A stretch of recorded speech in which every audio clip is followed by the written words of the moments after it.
भारत माता शिव शक्ति अवतार। आज है 25 फरवरी 2025। मुरली की रिवाइज डेट है 11 जून 1967। प्यारे बच्चे, भगवान बाबा बेहद का बाप तुमको पढ़ा रहे हैं। तुम कितना ऊंच पढ़ते हो। तुम्हारे तो रोमांच खड़े हो जाने चाहिए।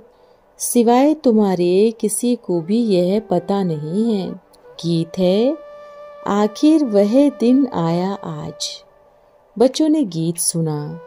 आखिर विश्व पर शांति का समय आया। सब कहते हैं कि विश्व पर शांति कैसे हो। फिर जो ठीक राय देते हैं उनको इनाम देते हैं। नेहरू भी राय देते थे। शांति तो हुई नहीं, सिर्फ राय ही देकर गए।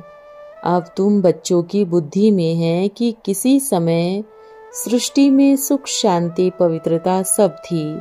वो अभी नहीं है, अब फिर होने वाली है। चक्र तो फिरता है ना। यह तो संगम युगी ब्राह्मणों की बुद्धि में है, कलयुगी मनुष्यों की बुद्धि में नहीं है। उन सब की बुद्धि में है लोहा और तांबा, तुम्हारी बुद्धि में है सोना। तुम जानते हो कि भारत फिर से सोने का बनना है। भारत को ही गोल्डन वर्ल्ड कहा जाता है। भले महिमा तो करते हैं, परंतु सिर्फ कहने मात्र। तुम तो अभी प्रैक्टिकली पुरुषार्थ कर रहे हो। तुम जानते हो कि बाकी थोड़े रोज हैं कि सारी नर्क की बातें भूल जाओगे, दुख की बातें भूल जाओगे। तुम्हारी बुद्धि में अब सुख के दिन सामने खड़े हैं। जैसे आगे विलायत से आते थे तो समझते थे कि अब बाकी थोड़ा समय है पहुंचने में। आगे तो विलायत से आने में बहुत समय लगता था, अब तो एरोप्लेन में जल्दी पहुंच जाते हैं। अभी तुम बच्चे जानते हो कि और तुम्हारी बुद्धि में कि अब हमारे सुख के दिन आते हैं, जिसके लिए ही हम पुरुषार्थ कर रहे हैं। बाबा ने पुरुषार्थ भी बहुत सहज बताया है। ड्रामा अनुसार कल्प पहले मुआफिक। यह तो सर्टेन है कि तुम देवता थे। देवताओं के कितने ढेर मंदिर बन रहे हैं। बच्चे जानते हैं कि मंदिर आदि फिर टूट जाते हैं, बनाते ही जाएंगे जब तक फिर यह पता पड़े कि यह महाभारत की लड़ाई है। ये मंदिर आदि सब टूट जाएंगे, ये सब समझेंगे तब बनना बंद करेंगे। अभी तो तुम्हारे सिवाय किसी को भी पता नहीं है। तुम जानते हो कि यह मंदिर आदि बनाकर क्या करेंगे। तुम बच्चे अब नॉलेज ले रहे हो, सो उसकी अथॉरिटी हो। कहा भी जाता है परम पिता परमात्मा सर्वशक्तिवान ऑलमाइटी अथॉरिटी है। तुम बच्चे उनसे ज्ञान लेकर ज्ञान की अथॉरिटी बनते हो। वो है भक्ति की अथॉरिटी। ज्ञान की अथॉरिटी बाप को कहा जाता है। वो है ऑलमाइटी अथॉरिटी। तुम बच्चे नंबरवार पुरुषार्थ अनुसार बन रहे हो। तुमको सृष्टि की आदि मध्य अंत का ज्ञान है। तुम जानते हो हम पुरुषार्थ कर रहे हैं बाप से वर्षा पाने। वो भक्ति की अथॉरिटी है, तो सबको भक्ति ही सुनाते हैं। तुम ज्ञान की अथॉरिटी हो, तो ज्ञान ही सुनाना है। अब ज्ञान जिंदाबाद हो रहा है, यह अक्षर तुम निश्चय से कह सकते हो। सतयुग में भक्ति होती ही नहीं, पुजारी एक भी होते नहीं। पूज्य ही पूज्य है। आधा कल्प है पूज्य, आधा कल्प है पुजारी। भारतवासियों के लिए ही है। पूज्य थे सो स्वर्ग था, अब भारत पुजारी नरक है। तुम बच्चे अब प्रैक्टिकल लाइफ बना रहे हो, नंबरवार पुरुषार्थ अनुसार सभी को समझाते रहते हो और वृद्धि को पाते रहते हो। ड्रामा में पहले से ही बंधा था, ड्रामा ही तुमको कराते रहते हैं, तुम करते रहते हो। जानते हो कि ड्रामा में हमारा अविनाशी पार्ट है। दुनिया इन बातों को क्या जाने, हमारा ही ड्रामा में पार्ट है। जो कहेंगे वो ही समझेंगे कि कैसे हमारा इस ड्रामा में पार्ट है। यह सृष्टि का चक्र फिरता ही रहता है। यह वर्ल्ड की हिस्ट्री ज्योग्राफी तुम्हारे सिवाय कोई को भी पता नहीं। ऊंचे ते ऊंच कौन है, दुनिया में कोई नहीं जानते। ऋषि मुनि भी कहते हैं कि हम नहीं जानते, नेति नेति कह के गए। अब तुम बच्चे तो जानते ही हो, वो रचयिता बाप है और हमको पढ़ा रहे हैं। वो तो सिर्फ पूछते हैं कि तुम रचयिता को जानते हो, तो कह देते हैं नेति नेति। तुमको तो फिर पढ़ा रहे हैं। यह भी बाबा ने बार बार समझाया है कि यहाँ पर जब भी बैठते हो तो देही अभिमानी बनकर बैठो। एक बाप ही राजयोग सिखलाते हैं कि वो हमारे अंदर की जानते हैं। बाप कहते हैं कि मैं कोई थॉट रीडर नहीं हूँ, इतनी बड़ी दुनिया है, किसको किसको बैठकर रीड करूँगा। मैं तो आता हूँ पावन बनाने। ड्रामा में जो मेरा पार्ट है वो ही बजाता हूँ, बाकी मैं कोई रीड आदि नहीं करता हूँ। बताता हूँ कि मेरा क्या पार्ट है और तुम्हारा क्या पार्ट है और क्या बजा रहे हो।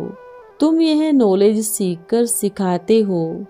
मेरा तो पार्ट ही है पतितों को पावन बनाना। यह भी तुम ही जानते हो। तुम तो तिथि तारीख आदि सब कुछ जानते हो। दुनिया में कोई थोड़े ही जानते हैं। तुमको बाप सिखा रहे हैं।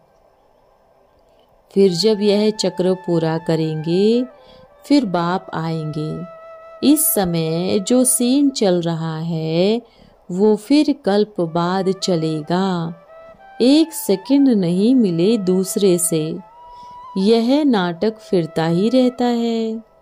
तुम बच्चों को बेहद के नाटक का पता है, फिर भी तुम बार बार भूल जाते हो। बाप कहते हैं कि तुम सिर्फ याद करो कि हमारा बाबा बाबा है, वो ही टीचर भी है और गुरु भी है।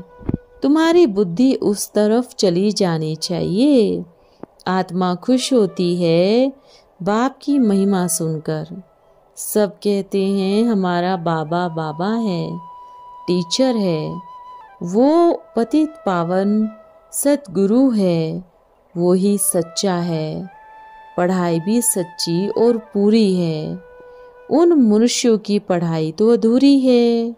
तो तुम बच्चों की बुद्धि में कितनी खुशी होनी चाहिए। बड़ी परीक्षा पास करने वाले की बुद्धि में जास्ती खुशी रहती है। तुम कितना ऊंचा पढ़ते हो तो तुमको कितनी खुशी होनी चाहिए। भगवान बाबा बेहद का बाप हमको पढ़ा रहे हैं तो तुम्हारे रोमांच खड़े हो जाने चाहिए। यह वही एपिसोड रिपीट हो रहा है, सिवाय तुम्हारे किसी को भी पता नहीं। कल्प की आयु ही बढ़ा दी है।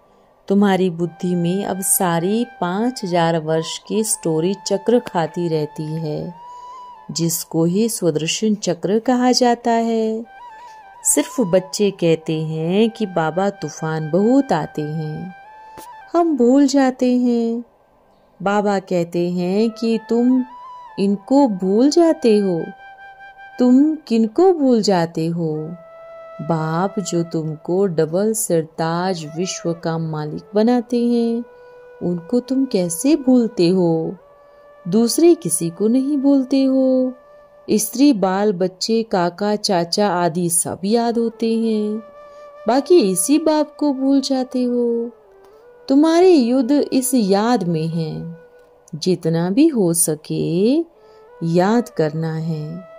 यहाँ पर आकर बैठने की भी आदत नहीं डालनी है। आज सुना कि बच्चे सवेरे उठकर यहाँ हाल में आकर बैठे थे। बाबा अगर होते तो ऊपर छत पर व बाहर की ठंडी ठंडी हवा में चले जाते। यहाँ ही आकर बैठने की कोई जरूरत नहीं, बाहर भी जा सकते हो। सवेरे के समय कोई डर आदि की बात ही नहीं रहती। बाहर जाकर पैदल भी करो। आपस में यही बातें करते रहो कि देखते हैं कि बाबा को कौन जास्ती याद करता है। फिर बताना चाहिए कि कितना समय हमने याद किया, बाकी समय हमारी बुद्धि कहाँ गई। इसको ही कहते हैं एक दो को ऊंचा उठाना। नोट करो कि कितना समय बाप को याद किया। बाबा की जो प्रैक्टिस है वो बताते हैं। याद में तुम 1 घंटा पैदल करो तो तुम थकोगे नहीं। याद से तुम्हारे कितने पाप कट जाएंगे। चक्र को तो तुम जानते हो। रात दिन तुम्हारी बुद्धि में है कि अब हम घर जाएंगे। पुरुषार्थ करते हो। कलयुगी मनुष्यों को तो जरा भी पता नहीं। मुक्ति के लिए कितनी भक्ति करते रहते हैं। कोई किनको जपेंगे, कोई किनको, अनेकों मतें हैं। तुम ब्राह्मणों की है एक ही मत। जो ब्राह्मण बनते हैं उन सब की है श्रीमत। तुम बाप की श्रीमत से देवता बनते हो। देवताओं की कोई श्रीमत नहीं है। श्रीमत अभी ही तुम ब्राह्मणों को मिलती है। भगवान है ही निराकार। कृष्ण का नाम डालने से ही इस बड़ी भूल से कितनी खराब अवस्था हो गई है। गीता पढ़ते पढ़ते नीचे उतरते हो। अब बाप सन्मुख बैठकर वही गीता सुनाकर राजयोग सिखा रहे हैं, जिससे ही तुम अपना राजभाग लेकर कितनी ऊंच विश्व के मालिक बनते हो। भक्ति मार्ग के शास्त्र कितने ढेर के ढेर है, परंतु काम का शास्त्र तो एक गीता ही है। भगवान आकर राजयोग सिखा रहे हैं, उसको ही गीता कहा जाता है। अब तुम बाप से पढ़ते हो, जिनसे ही स्वर्ग का राज्य पाते हो। जो यहाँ आते जाएंगे उनका गीता रामायण आदि पढ़ना सब बंद हो जाएगा। तुम समझते हो कि वो सब है भक्ति। अब ज्ञान सुनाने वाला ज्ञान सागर एक ही बाप है। वो ड्रामा प्लेन अनुसार कलयुग के अंत और सतयुग की आदि के संगम पर आते हैं। कोई भी बात में उलझो नहीं। तुम बच्चे ही जानते हो कि बाप इसमें आकर पढ़ाते हैं और कोई यह पढ़ा नहीं सकते। गीता में लिखा है कि इन साधुओं आदि का उद्धार करने में आता हूँ। इसका अर्थ कब कोई बताएंगे नहीं। अर्थ तो बहुत क्लियर है। साधु आदि जब सब पतित बन जाते हैं, उन सब का मैं ही आकर उद्धार करता हूँ। यह भी ड्रामा में बंधा है। भगवानोवाच कि यह आसुरी संप्रदाय है।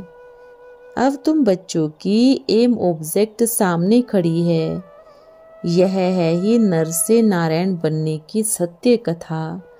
इनकी ही फिर भक्ति मार्ग में महिमा चलती है। अभी तो यह रावण राज्य पूरा होना है। बड़े बड़े आदमी देखने जाते हैं ये रावण को कैसे जलाते हैं। यह है कौन, कोई बता नहीं सकते। रावण राज्य है ना, राम राज्य भी यहाँ, रावण राज्य भी यहाँ होता है। मनुष्यों की बुद्धि सारी मारी हुई है। राजाओं के पास पैसे तो बहुत रहते हैं, दशहरा आदि में कितनी खुशी मनाते हैं। जब से रावण को जलाते आते हैं, दुख भी चला आता है, कुछ भी समझ नहीं है। अब तुम समझते हो कि हम भी कितने बेसमझ थे। रावण बेसमझ बना देते हैं। अभी तुम कहते हो बाबा हम तो लक्ष्मी नारायण जरूर बनेंगे, हम कोई कम पुरुषार्थ थोड़ी ही करेंगे। यही एक स्कूल है, पढ़ाई बहुत सहज है। बूढ़ी बूढ़ी माताएं और कुछ नहीं याद कर सकती तो बाप को याद करे। मुख से हाय राम तो कहती हो ना, बाबा भी बहुत सहज बताते हैं। तुम आत्मा हो, परमात्मा बाप को याद करो, तुम्हारा बेड़ा पार हो जाएगा। शांति धाम सुख धाम चले जावेंगे। जो कुछ पड़ा है वो सब कुछ भूल जाओ। बाप को याद करो तो बाप से वर्षा जरूर मिलेगा। बाप ही की याद से पाप कट जाते हैं। कितना सहज है। कहते भी हैं भ्रुकुटी के बीच चमकता सितारा, तो जरूर इतनी छोटी आत्मा होगी। डॉक्टर लोग बहुत कोशिश करते हैं आत्मा को पकड़ने की, परंतु वो तो बहुत सूक्ष्म है, देख पकड़ नहीं सकते। बाप भी वैसे ही बिंदी है। कहते हैं कि जैसे तुम साधारण हो तो मैं भी साधारण टीचर होकर तुमको पढ़ाता हूँ। किसको क्या पता कि तुमको भगवान कैसे पढ़ाते होंगे। कृष्ण पढ़ाते हो तो अमेरिका जापान सारी तरफ से इंडिया में आ जावे। इतनी तो कशिश है ना। कृष्ण के साथ प्यार तो सबका है ना। कृष्ण को गोद में लेना चाहते हो तो पुरुषार्थ करना पड़े, कोई बड़ी बात नहीं है। अभी इसलिए ही बाप पढ़ाते हैं। बाप कहते हैं दुनिया की अब सब बातें छोड़ो।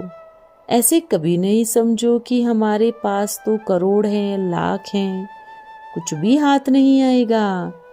इसलिए अच्छी रीति पुरुषार्थ करो। अच्छा, ओम नमः शिवाय। आज का वरदान है खुश नसीब भव।